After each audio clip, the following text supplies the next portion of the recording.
Good afternoon.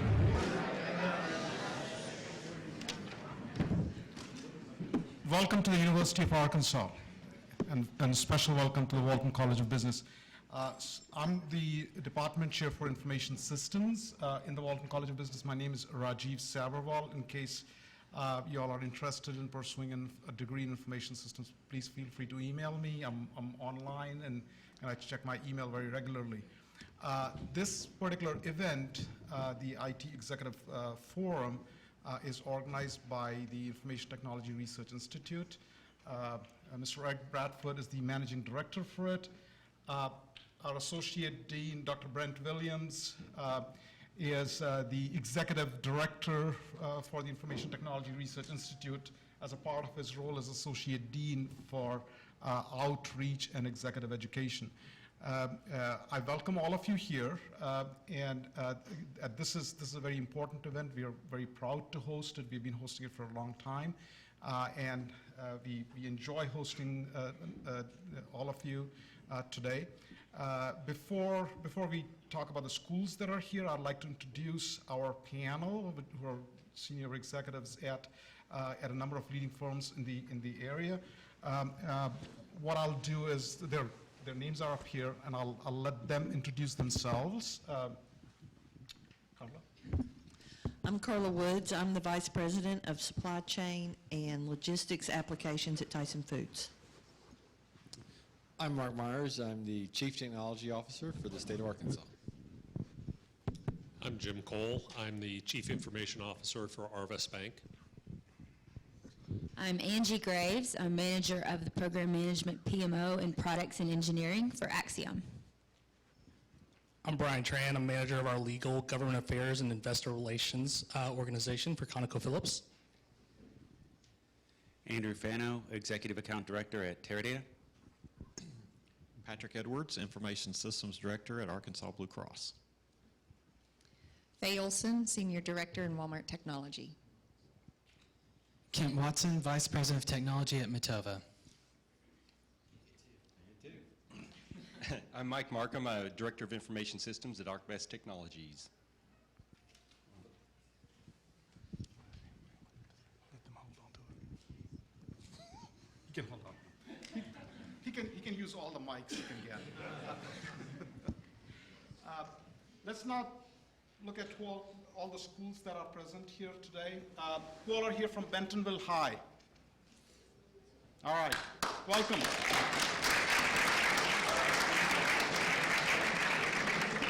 And you all can make some noise as well, all right? Who's here from Greenland High? Welcome. Harbor High.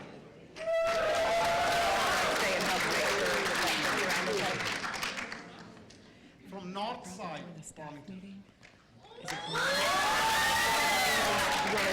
Welcome. From South Side.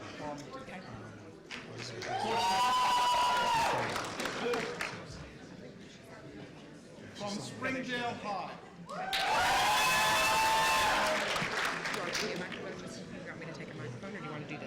I would like to welcome all the teachers who have taken the time to accompany the students. Can the teachers please rise? B-Branch!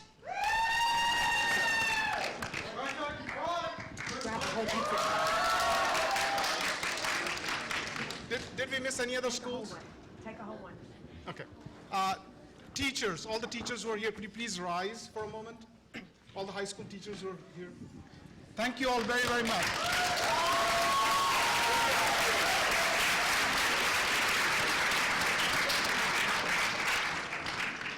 Now I have a few faculty colleagues from Information Systems. Can they please rise? I saw at least Beth. There's one. Okay. All right.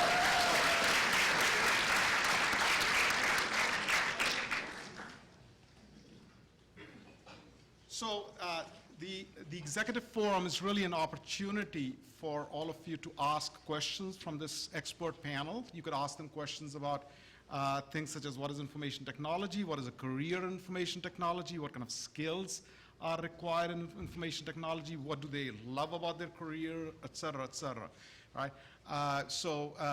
Anything that's related to information technology or careers in that particular field would be a valid question. There are some door prizes, and all the companies here have been very kind in terms of bringing some very nice gifts. So we will have a raffle drawing as we go along. So hopefully all the students here and the teachers, high school teachers, each of you has a raffle ticket. Just the students. I think it's just the students. Oh, only the students, I'm sorry. Eric keeps correcting me on things often. Do all the high school students have a raffle ticket? If you don't, if you have filled out the registration card, you should have had one. If you don't, please collect one from Mr. Bradford. Anyone here who doesn't have one? That's good. Okay, good. So we'll go ahead and get started with the questions. Mr. Bradford is going to facilitate that with, we'll throw this mic around. That is a mic, as was demonstrated earlier. Who's got a question? You just want me to throw it to you, right? No. Ready? Good job.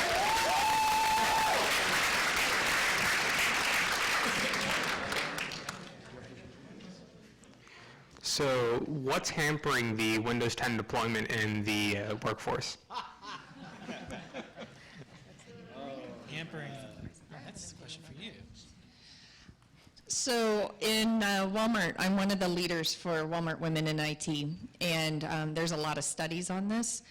My personal opinion is that there's not a lot of women role models that are out there that give students and young women the idea that they can even do it and that it's even an option to do. And so, you know, if you look at the TV show CSI, there's women role models in CSI, and now over 60% of the graduates within the CSI degree is women. And so it's made a huge impact on letting young females know that that's an option for them to go into. So did you ask about Windows 10? Oh, I thought you said women. What did you say? Windows 10, right? Thanks, Faye. Sorry, guys. I heard you wrong. Windows 10, right? It's a good question, though. I like that answer.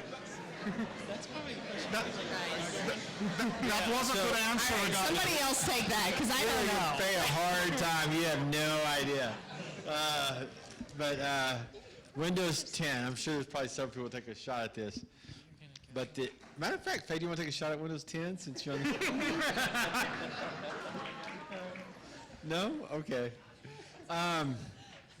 So some of it has to do with the fact that some of the Windows 10 is a sharp departure from the Windows that went before.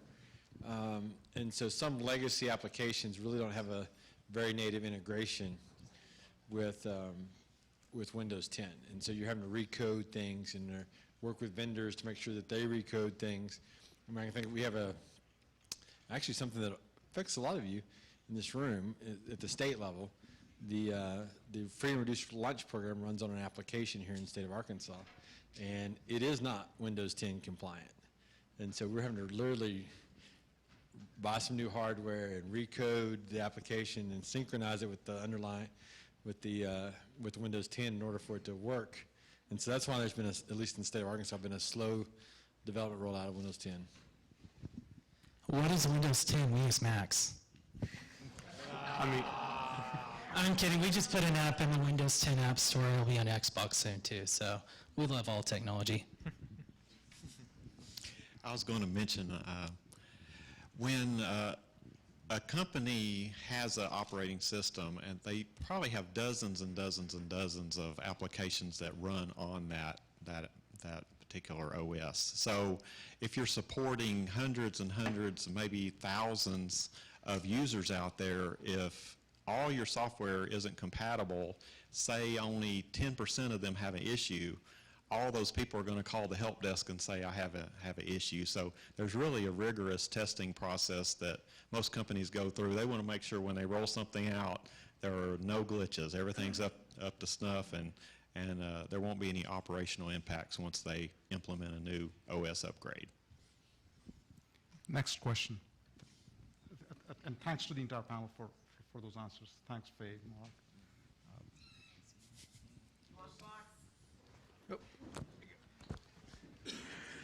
What is everyday life in an IT career like?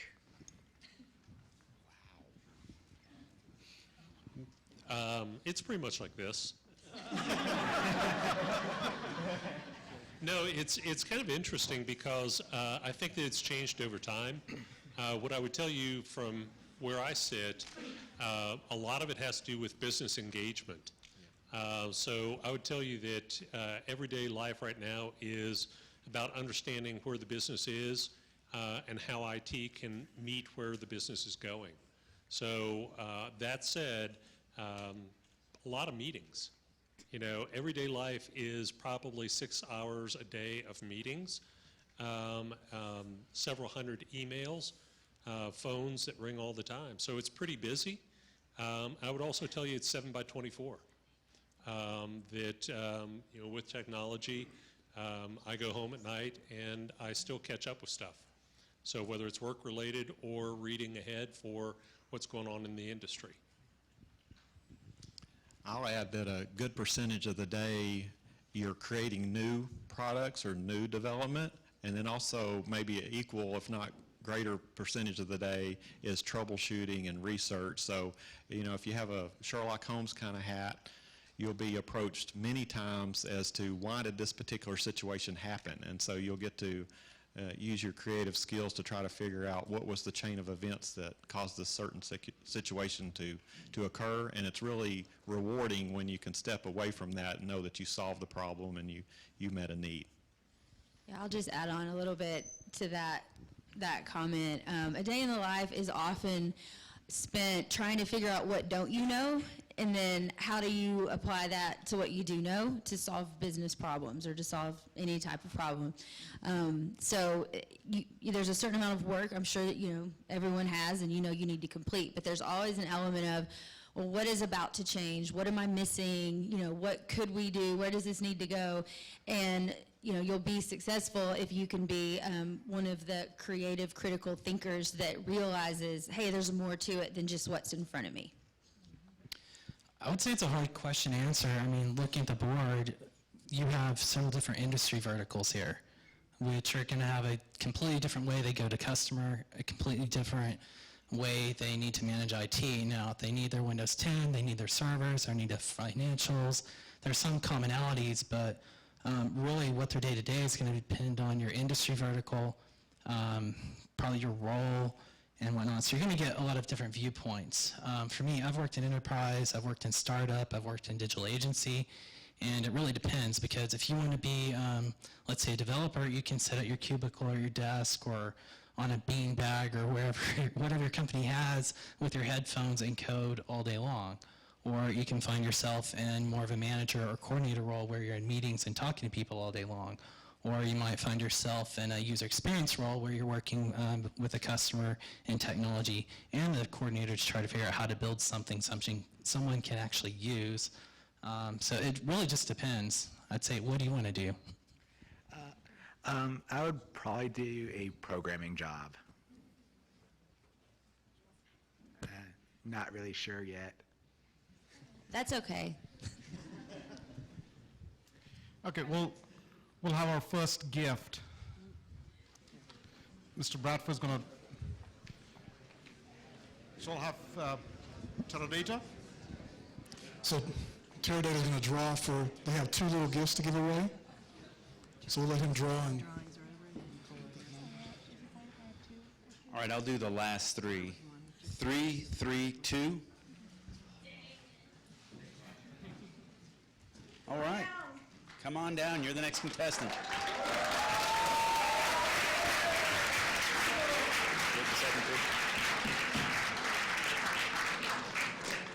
And 209. what you do is hand it to him. Yeah. And make sure they tell him where it's from. All right. Some headphones and some apparel and your name and where you're from. My name's Billy, and I'm from Springdale High School.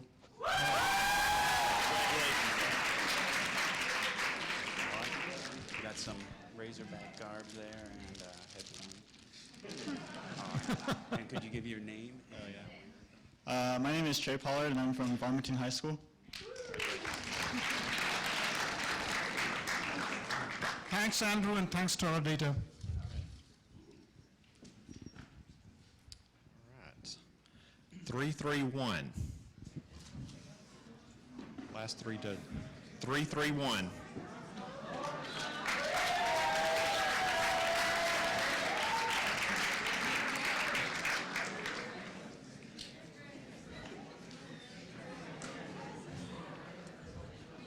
Congratulations there. What's up? I'm just kidding. My name is Miguel Marine. I'm from Springdale.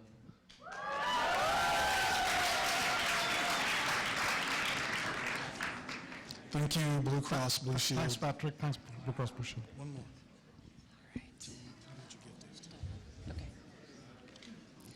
Last three are 280.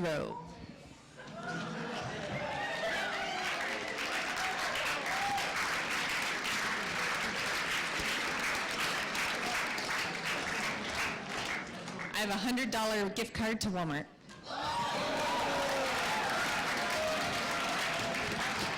My name's Lauren Standridge, and I'm from Harbor High School.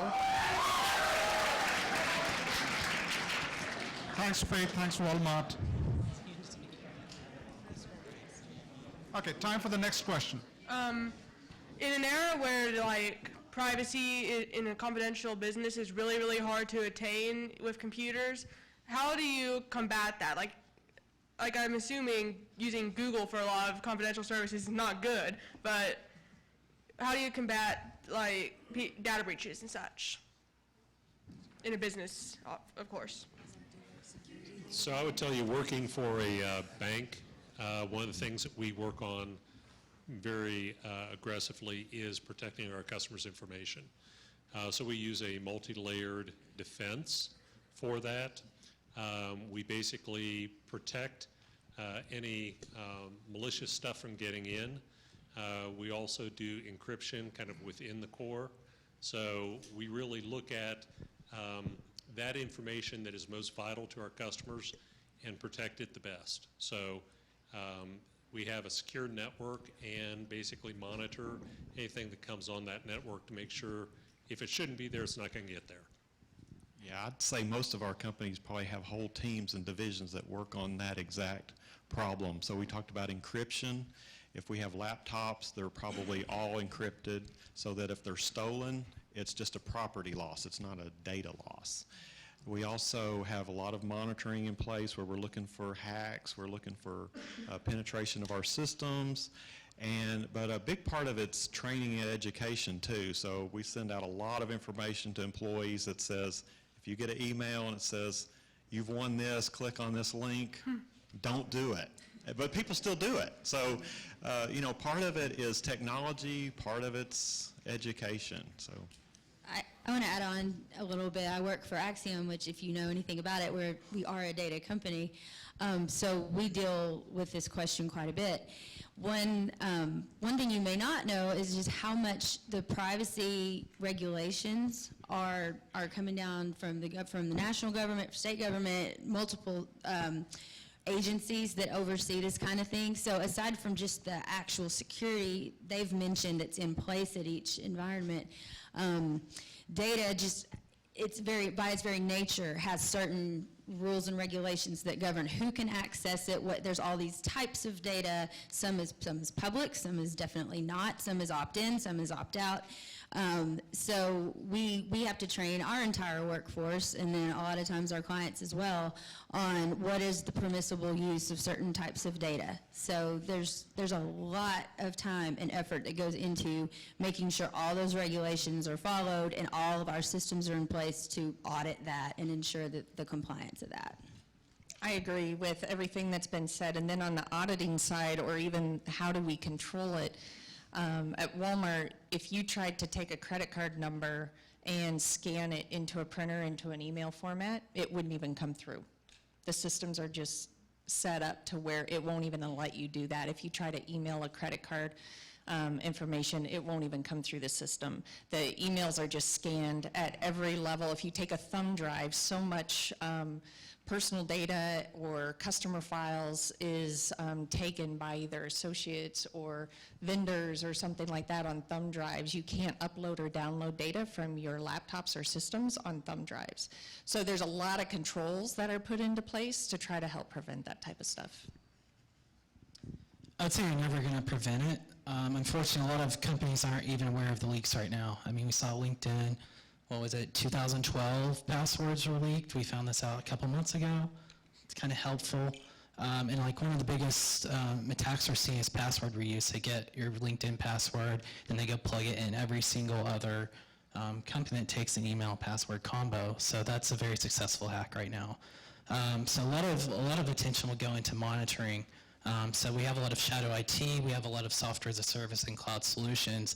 So a lot of organizations are deploying systems so they can at least identify what systems are in use and then determine how big of a risk is that. So there's a lot more effort put into monitoring than risk assessment.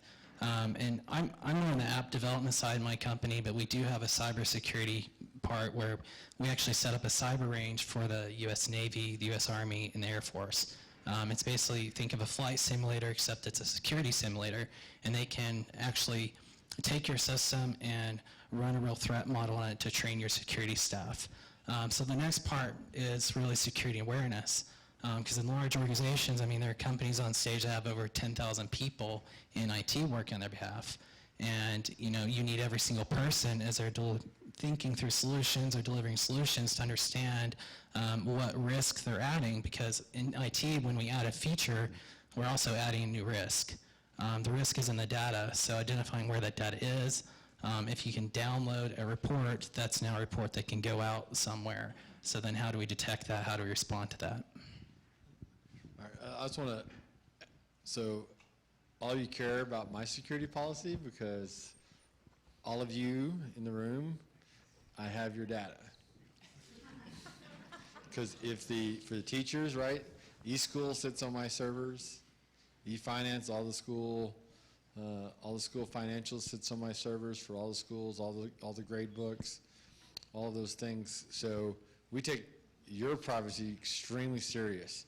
And if you understood the amount of time that my folks put together on those systems, when we go to start talking about systems that have any personally identifiable information, we begin at what the security requirements are before we ever start designing anything else. What are the security requirements, and then everything else follows after that. Because if you don't do it, then you end up in the boat that they're talking about, well, you didn't plug that hole in the front end, or you didn't know about that hole in the front end. So that's the piece that organizations have to consider, is that when you're talking about personally identifiable information from a privacy standpoint, security has to be the first question you ask and build from there. Thank you all for those excellent answers. Next question. Okay, so there's two candidates to get a job in your at your place. One's book smart, and the other one's more outgoing, and seems that it's more initiative. How do you guys see that? Would you guys rather choose the one that's book smart or the other one? It's not that cut and dry. It's the whole package. You want both. We hire for attitude and aptitude. That's what we say. So attitude is the outgoing person you're talking about. Aptitude is the book smart person. You got to have, you don't have to have, but it's better if you have both, because you're going to be interacting with people no matter what you do, no matter how technical you are, you're going to be interacting with people. And then, but you have to know what you're talking about. So it's both. Yeah, I have to agree with Carla on that. And we had talked about that a little bit at lunch. The ability to do the job has to be there. Otherwise, it's not going to work for us.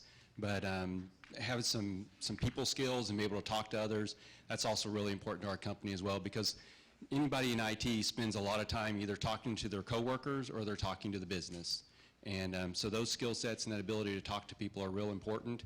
There are roles in the company where Especially as you're entry level, you're probably not involved in those kind of business conversations as much as you are as you get more experience in the company. But from a hiring perspective, they're both very important. Okay, we'll have the next set of gifts.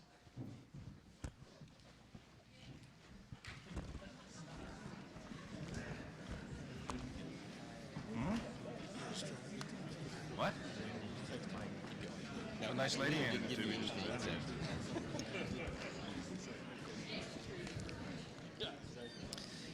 All right, the last two are 203.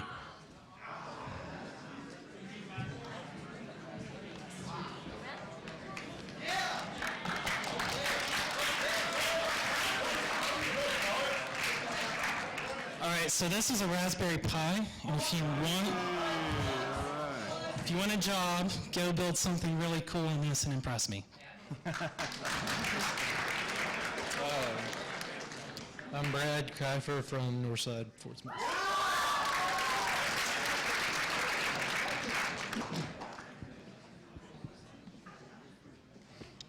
Thanks, Campton. Thanks, Milwaukee. The last three on this one is 391.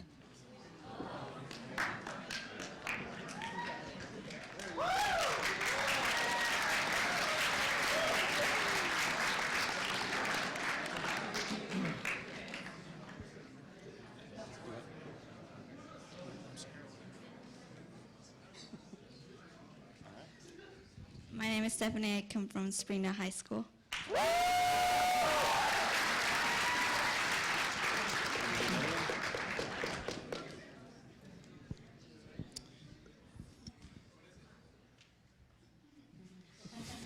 Looking for 362. It's a Lenovo Tab 3.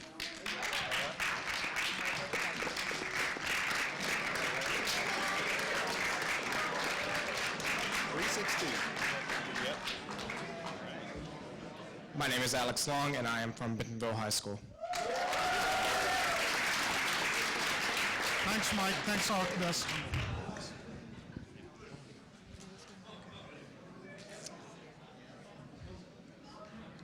Two, 248.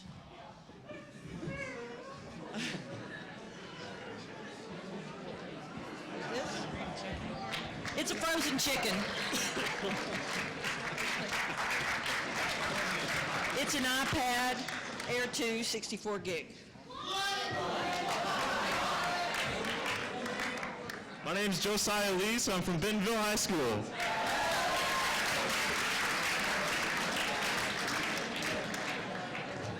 Thanks, Carla. Thanks, Tyson. Next question. Hi, I teach up at Northside High School in Fort Smith, Arkansas, and we were kind of curious. We were talking about information security over here, cyber defense, whatever we're calling it today. I get confused. For those positions, do you hire specifically folks with degrees in cybersecurity or information security, or are you training them in-house? Are they network guys that showed an affinity for it? How do you develop that talent in your businesses? So I'll share a story about an intern that I met just this last summer from Fort Smith University down there. And when we interviewed him, he was not going through a security program, but he's been hacking things since he was in 6th grade. And he was just amazingly smart already, and it was just showing that natural, inquisitive ability to dig in. I think he said that when he got to his first class at the university, he was able to get everybody's passwords off all the computers, take it to his teacher and say, you guys need to work on your security, right? I mean, so he doesn't have to have the degree. It's those types of things we'd be looking for, and then we'll bring them in and train them on our systems.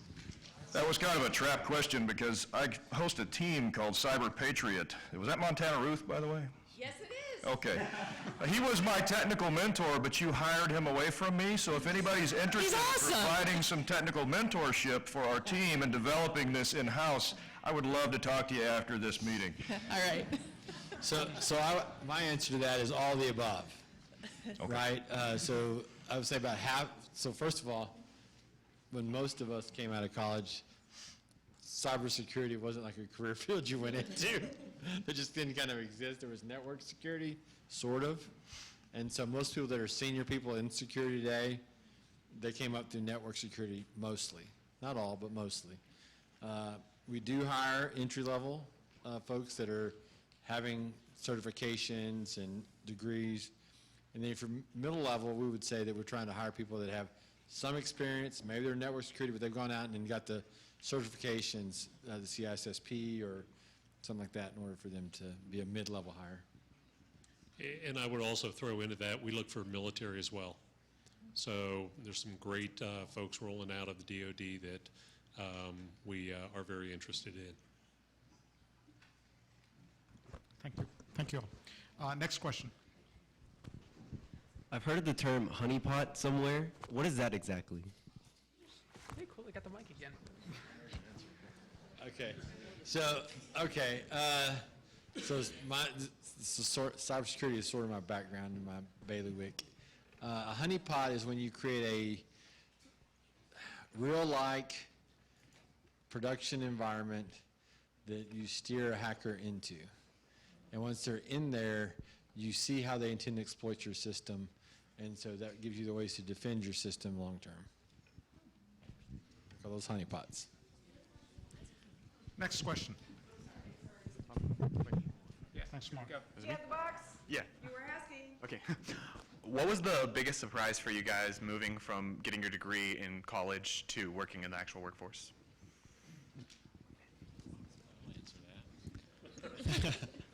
From my perspective, in college we learned programming languages and how to create reports and things of that nature.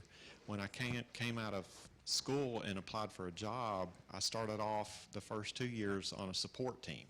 It's because that's the position that was open at Blue Cross. So my first 2 years, I didn't really code much of anything, but I looked at hundreds and hundreds of other people's programs that didn't work right. And so the user said, this is broken, this is wrong. And so I spent a good deal of time trying to figure out what went wrong, why it was coded incorrectly, and how to fix it. But we were speaking earlier about that. All that experience in looking at the wrong ways of doing things pays off when you eventually move to the development side. You realize how important it is to document your programs, how to have structured programming. So that was a big shock, thinking that I was going to come out of school and just be heads down programming when that particular position didn't open up. But I will say that landing at a good company is also a good goal, because when I started at Blue Cross, I realized how much they care about the employees, and eventually other positions opened up, and you look back over 10, 15 years and you're at the same company and you love what you're doing. I'll say the biggest surprise for me was just realizing how many opportunities there really were to use my degree. I was computer science. I really didn't like to code, although I understood it. I just didn't want to do it. I really thought going technical, like sysadmin and help desk, was my only option. But I was only a year or two in when a project management type position opened up, which scared me to death. And when I got into it, I loved it. And so now the last 15, 16 years of my career, I've been bridging that gap where I could understand the technical, and that's where my degree really helped me, but I can also relate to the business side and more of the people side of the ones driving the strategy forward. So that was a perfect landing spot for me. No one told me ever before that point, hey, a computer science degree would make you a wonderful project manager or program manager. I would never have guessed that. So there's just, and I can think of other roles similarly that you may not be hearing about now, but definitely are in the IT space, and your degree would make you extremely valuable. So I graduated from Springdale High School in 1997, but I started at Tyson Foods in the IT department in 1995, so you can do the math there. So I don't know, like high school and enterprise, it just kind of all meshed together for me. But what was I doing? So Carla tried to whip me into shape. It didn't work. She's probably still trying to whip me into shape. I don't know. May give up on that one someday. But no, Carl has been a mentor of mine for like 10 years at Tyson. She actually helped shape a lot of my career. But so I had an internship, and the reason I bring that up is I had a foot in the door. And, you know, I started in one thing, just hauling computers around, fixing computers. Then I got into networking. Then I got into web development. Then I went to agency. I went to supply chain. So I would just say, you know, just be open to opportunities. You know, you need experience. You need to diversify your experience, especially now where IT is headed. So, like, you know, that first job is really just the first day of kind of trying to figure out where you're going to go. And I don't know, some of us may still be trying to figure out where we're going to go.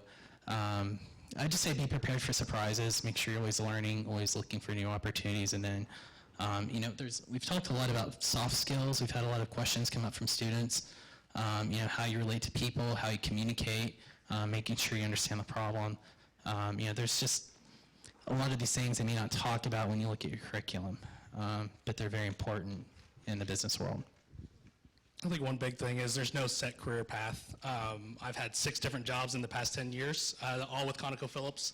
So I've had everything from a straight IT, pure infrastructure job to what I'm doing now in the business. So whether you like IT, pure IT, or in, you know, business facing, all those realms are open to any IT major. I don't think any career path you take, whether it's in IT, finance, HR, whatever, you're always going to be exposed to IT, especially in this day and age. So just be prepared, have a good understanding. That will help you no matter what.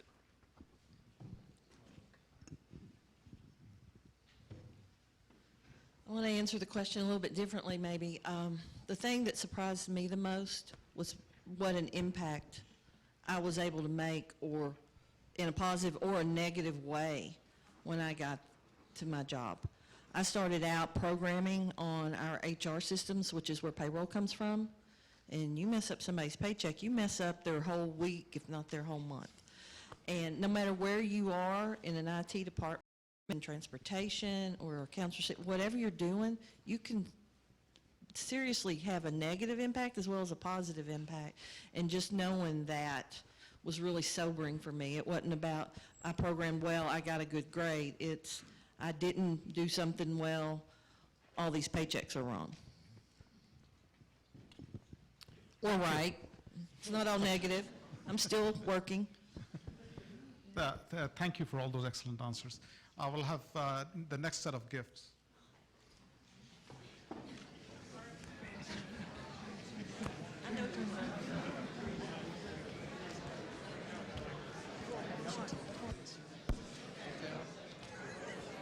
All right. 291. Wireless Bose headset.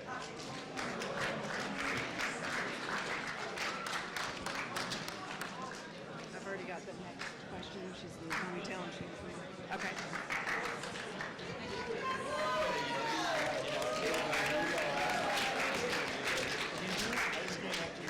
My name is Kyla Duval and I'm from Southside B Branch.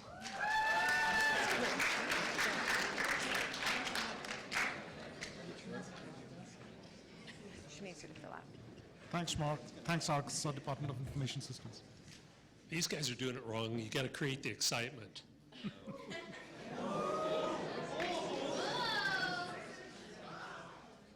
Apple Watch.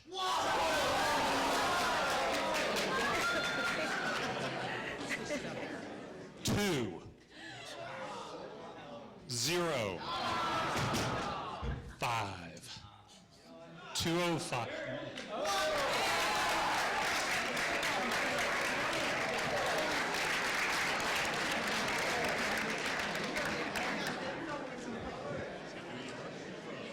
I'm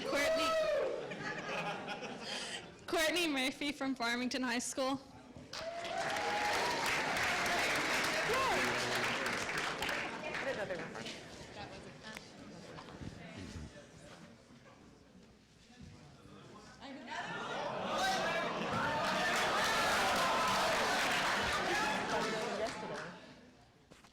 Two, 276. 276. 276. If you don't claim it, it goes home with me.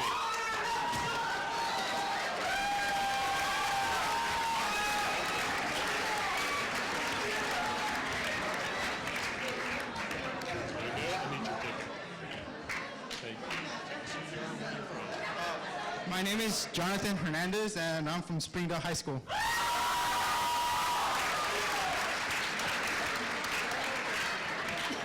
Thanks, Jim, and thanks, Arvist. Eric would like to make a little quick note. So for those of you that are taking notes, I saw some heads down and some pens moving. We have a slight error on our slide here. Kent Watson actually works for Motivo. M-E-T-O-V-A, not M-E-V-E-L-T. However it's spelled here. So M-E-T-O-V-A. Thank you, Eric. Got it? Thanks.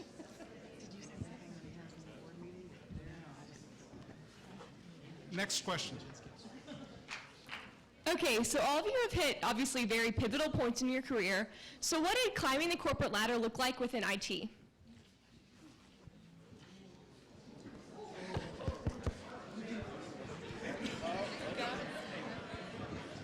I think you'll find that answer will vary, okay, widely, depending on what type of organization you're looking at. I can speak for Axiom. We actually have two tracks, if you will, for how someone can be promoted, and one of them is more your typical managerial track. So you start, and then you decide, oh, I want to lead a team of people, maybe still in that same area, and then you can move up from there and increase your scope of decision making and increase how many people work for you, and end up being director, senior director, VP. And then we also have a track, though, of equal promotion opportunity that's more the technical track. So those are the people who just want to get better and better in certain technical areas or expertise and become what we call principal subject matter experts. And they may not ever want to manage people, and they may not ever want to have decision-making over an entire org, but they want to be, the person for security or database management or Java programming or whatever it is. They still want those opportunities. So within a given job role, whether it's developer, architect, it doesn't matter, you can continue to be promoted by showing expertise within that role and end up being at an equal level, if you will, with the people who are going up a managerial track. Okay, I'll also add another thing. A lot through my career, I've had mentors.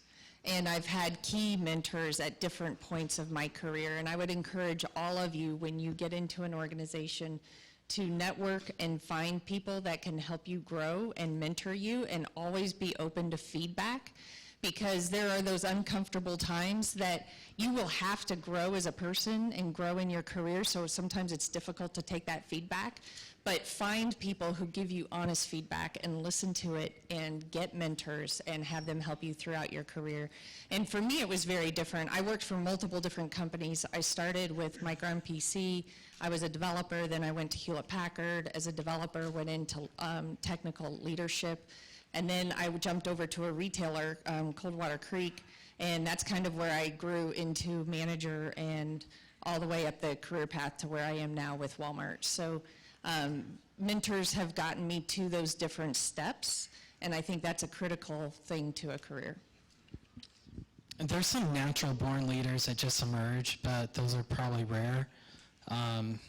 One of the hard things in IT is it's your technical skills that kind of move you up through the ranks in the lower positions. But then, you become an expert doer, and then you find yourself in charge of a team, and those doer skills now are working against you, because you may have more knowledge, you may have more experience than people on your team, and you may take a shortcut to go just fix the issue. So, one of the criteria is, I love the mentorship I did, but the key criteria is that you actually like people. It's kind of important. Genuinely interested in their growth, whether it's with you or, moving on to someone else. You have to look at like a long-term investment in people, because people come back into your life even if they quit your company. But then two, it's, okay, these hard skills got me there. Now I have to go enable a team to make decisions, and you have to allow for them to fail gently in that process. So it really turns into like setting context for people, making sure they understand why we're doing what we do, making sure that they are held accountable to standards. So it's really, it's a shift. And once you can start demonstrate that, like say on a project, where you can execute a project well with a team, people take note of that and start to see, okay, this person has some potential there and we're going to invest in them. I'd like to also maybe create a vision for you, or a little visual. You think of climbing the corporate ladder. So you see somebody climbing up this ladder. Now think of it as you have people that you have been leading that are helping lift you up the ladder. You have senior people reaching down to lend a hand to pull you up, and you also have peers that are beside you keeping you from falling off. So that whole concept of it being a single person on a ladder, I don't think exists. I think it's a whole ecosystem around you. Thank you. Thank you for those excellent answers. Next question. About your companies, how do you prevent against DDoS attacks as well as people trying to destroy the financial structure of your companies?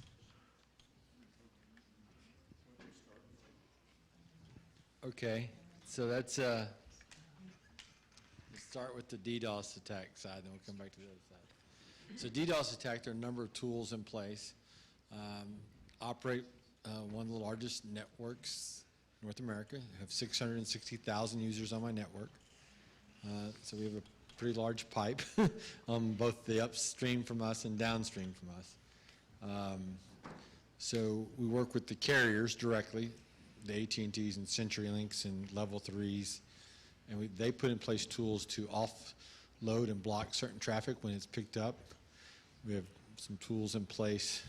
We call it a SIM. It's a tool that detects any type of cyber or any type of security incident. And we can see the uptick beginning to happen. And we run a play, we call it a play, from our playbook that says that when it gets to this level, we offload traffic on this carrier. If it's coming from this carrier, we offload it on that carrier.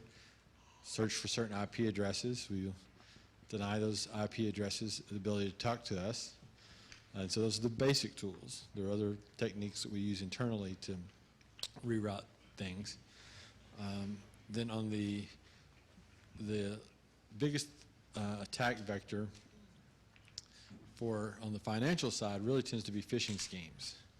And so it goes back to what Kent was saying earlier. Some of that's education. Don't click a link that looks like this. And I can tell you, I got, particularly all our executives, regardless of where they are, we get them all the time. And so you really have to educate because C-suite type, CFOs, CEOs, people will mimic their address, they'll spoof their address so that someone in the financial department, usually someone mid-tier, thinks, oh, well, the CEO asked me to do this. So they're very good at that. They're very good at mimicking those things.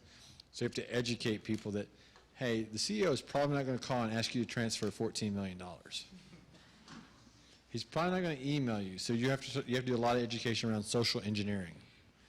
That's the biggest single attack vector on a grand scale of attacking is either a social engineering attack, which is some version of phishing, and so those are kind of how we attack.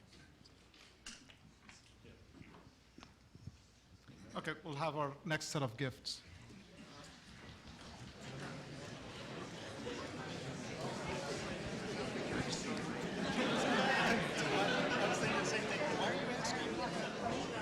Okay. Yeah, I think we're about, okay. I'll hold it. We may not get to, but I'll get to it. All right, get ready. We're getting down to your last few chances here. So, 2, 9, 3. All right. 2, 9, 3. This is a Fitbit.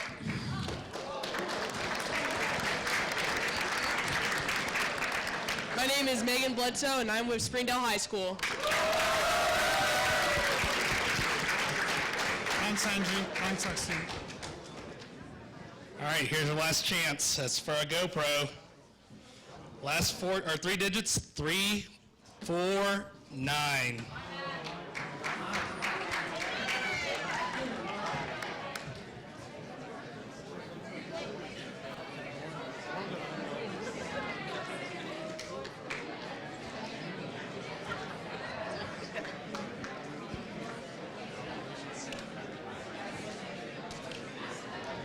I'm Caitlin Skaggs, and I'm from Greenland High School. Thanks, Brian. Thanks, ConocoPhillips. We have time for one last question. Hi. When you're applying for a job in this field, what kinds of things on your resume will make you a more competitive applicant? So things I look for, different projects that you've worked on that may relate to the field, any extracurricular activities you've done that relate to the field, any projects that you may have taken on yourself that are not school related, anything like that that makes you really stand out. Everybody's going to have a major, everybody's going to have classes, so that doesn't really make yourself stand out. It's the things that you're doing outside of that. And the big thing that I recommend, especially when you're talking with employers, have an elevator speech ready. You have a short amount of time to talk to these people, let's say 30, 60 seconds, be ready to say, this is what I've done, this is, my important thing and what I can contribute to your organization. We get a lot of applicants like, I would like to develop apps, and like, okay, that's great. What are you actually doing? So like for us, even if you have a CS degree and you have a 4 or whatever, I don't care about the GPA as much as I want to go see an app that you've built in the App Store. I want to go look at the source code on GitHub. So I mean, that's our criteria for internships. So then we're going to be even more stringent on full-time employees. I'd have to say pretty much the same stuff that we're looking for. We're looking for someone who, if we're hiring someone to do software development, we want someone that really has an interest in it. It's something that's interesting to them. They're not doing it because they think this is what they're going to school for. They know they can get a job in it. There's a lot of jobs out there. We're looking for someone who really has an interest in it, who maybe does it in the evenings at home, or who's playing with it, or just really has an interest in it. Okay. I've been doing this event for the past 6 years, and I must say that the questions that were asked today are absolutely the best I've heard. So thank you all very, very much for those excellent questions.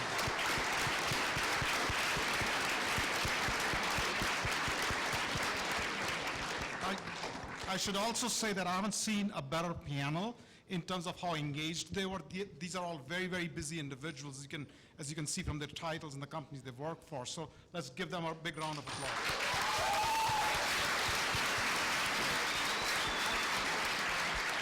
I'll turn you over to my colleague, Mr. Bradford. So we have two more things. It's those that actually want a gift, we need you to come down and take a picture as a group. So come down and take a picture. Hang on one second. Whoa, easy. We want you to come down and take a picture as a group, and then we need all the teachers to meet Elizabeth here by the door. She wants to talk to you for just a second, and she may have a little prize for you. We thank you all for coming, and we'll stay in touch. Goodbye.